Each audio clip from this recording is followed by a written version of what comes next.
Hey, what's up everyone? Commander9456 here, recording another video. So yeah, today giving you a news update. So before I actually get into like the gaming news and stuff like that, I kind of wanted to get into something else. So yesterday, as you all know, well at least some of you know, uploaded a video yesterday about what is it, like video game news, like Soul Calibur 5 comes to 3DS and stuff like that. But a lot of people were kind of like in the comments and stuff like that, were I guess kind of upset about me like uploading it through my likes or something like that, thinking I was like a sellout or I was doing like YouTube for all the only for money and stuff like that. And you know, I just wanted to say basically, like if like usually, I mean, I don't care if it pisses off like haters or something like that, or if people call me that, but you know, I actually saw that there was a bit of displeasure, I guess you'd say, from actual like my actual viewers or something like that, like people I've actually seen like comment a lot and stuff like that on my videos. And I just wanted to say, you know, I mean, like to go on and clear this up, basically I do not do YouTube for money or anything like that. I don't do it just for money. I do it for fun. And also, I do not like, you know, I mean, I don't really do my likes whatsoever unless I actually need the money. And most of the money that I actually make through my likes goes towards this channel. Like, basically, I was just doing the video yesterday, kind of paid for like some pre-orders in February for like 3DS games coming out. But you know, I mean, it basically, if it's like upsetting my viewers or anything like that, then I definitely don't think it's worth it. So, I mean, I just want to go on and clear that up because I know some people are kind of upset about it. But and we're wondering if I was doing it for all the money and stuff like that. But no, I mean, basically, like with my likes, I only do it whenever I actually need some money, like for this channel or something like that. So, but anyway, back into the news. So I'll kind of go on and do a quick recap of what I talked about yesterday, since I deleted that video, because I was just like, you know, it's not worth it. I don't want to have so much trouble or anything like that with just a ton of people asking me questions, stuff like that. I'll just clear it up today. So yeah, anyway, we got some great info on Icarus Uprising. A ton of info released on Nintendo Power. So they were talking about the gameplay and stuff like that, how it's very fast, very frenetic, and basically you never get an actual break when you're playing the game. You basically have to be on your toes all the time, like ready for anything, because the game is full of surprises. So like Nintendo Power just released a ton of info. I'll put the link in the description below, because it's like on NeoJaf, because it's so much info, I can't cover it all in this video. I can't even remember it in my brain. So, yeah, that, and then there's also supposed to be a wide assortment of, like a wide arsenal of weapons and stuff like that in the game, to where you basically can never go through every single weapon and, like, just one playthrough of the game, actually. It's that, like, a huge wide range of weapons that you can choose from in the game. And you know, as I was telling you about the Fiend's Cauldron, I believe, or something like that, you can like increase the difficulty and stuff and unlock even more items. So that's one way that increases replay value. And the Kid Icarus, actually, from what we've heard, like in the article from Nintendo Power, it's actually not a game that you just play through the campaign and then you put it away or something like that, or you don't play it for a while. Like that's one complaint I did have with Super Mario 3D Land. Like when I 100%ed it, it basically kind of got a bit boring, and I just kind of stopped playing it to where I haven't even played it. But yeah, I mean, like with Kid Icarus, it's not supposed to be like that.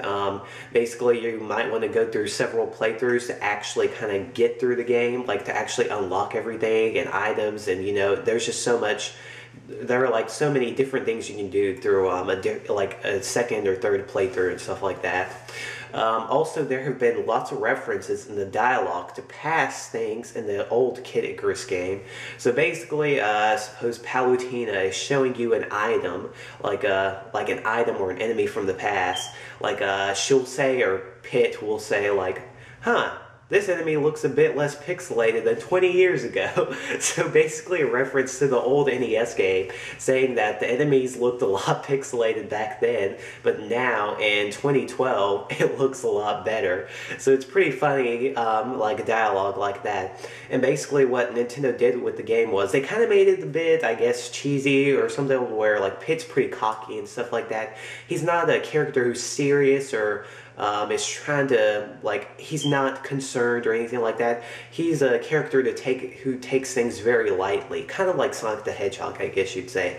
But from everything we've heard with the dialogue and stuff, it's not too cheesy or anything like that. It works very well with the game. It's very well written, and it actually helps you out through the game because you hear the dialogue and stuff like that, and it keeps you entertained while you're like going all over the place with enemies.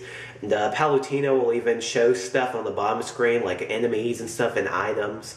But the game's so fast and frenetic that you can't even stop looking at the top screen most of the time because it's just so all over the place. Like, you have to do all this sort of stuff like in the game because it's so busy and so full of like surprises and stuff like that. So yeah, but basically click the article below if you actually want to read all of it. It's not terribly long, but it's pretty, like, it just kind of gets to the point of stuff. Then also, there's been a review posted about the Circle Pad Pro for the 3DS. I believe, I can't even recall what the website is. I'll put the link in the description below so you can check it out. Basically, he was talking about how Circle Pad Pro really works well. It's very comfortable. He likes the addition of the 2 new buttons, like on the triggers and stuff like that. It's very well shaped so you can hold it better. 3DS fits very well into it. It's not going to fall out or anything, but it's not something that you have to like clasp or snap into it to where it feels like your 3DS is about to break or anything like that. Basically, you can just read the review for yourself. Like, I'm not going to get too much into detail because this video will be pretty long. It's kind of already getting long. And then also, I'll just go and give a quick recap about yesterday. So Calibur 5 has been rumored to be coming to the 3DS. There was a listing on some like retail website to where it's available for pre-order on the 3DS. But nothing's confirmed yet, but I think it's quite possible because 3DS has had a lot of fighters in the past. And when we've seen retail listings for games on the 3DS before it's ever been announced, like Sonic Generations for the 3DS and other games, it usually does come out. So I think it's quite likely that Soul Calibur 5 will be coming out, especially since there are games like Super Street Fighter 4, Dead or Alive Dimensions, Tekken 3D and stuff like that. Those games are coming out on 3DS. And I've never heard too much about the Soul Calibur series besides that, you know, Link was in one of the games, and then also the game is kind of similar in some ways to the way the characters dress, like Dead or Alive Dimensions, but a bit more so actually. So if you know what I'm talking about. And then also, turns out that Naughty Dog is preparing for the next generation of consoles, probably by Sony, most likely, since Sony owns Naughty Dog. But they're trying to hire a person who can make 1 million polygon characters. So basically, compare that to like Uncharted 2, to where the character models only use like 80,000 polygons. So 1 million is going to be a pretty big leap. I don't know how that's going to translate, like through what we can see actually, but you know, that does sound pretty impressive considering how it's like over 11 times as powerful as over 11 times like more polygons than Uncharted 2 on the PS3. So yeah, and then oh yeah, Nintendo has also talked about Nintendo Network, basically confirming that it's nothing really special right now. It's basically just Nintendo Wi-Fi connection, but they've kind of changed the name to Nintendo Network. But who knows, maybe something in the future, something like when the Wii U comes out, it'll probably be something more to where it's like, I don't know, like an online service or other capabilities or something like that. We haven't gotten too much into detail about that from like Nintendo. And I don't think they're going to release anything about that, like the Wii U's online service, until E3 2012.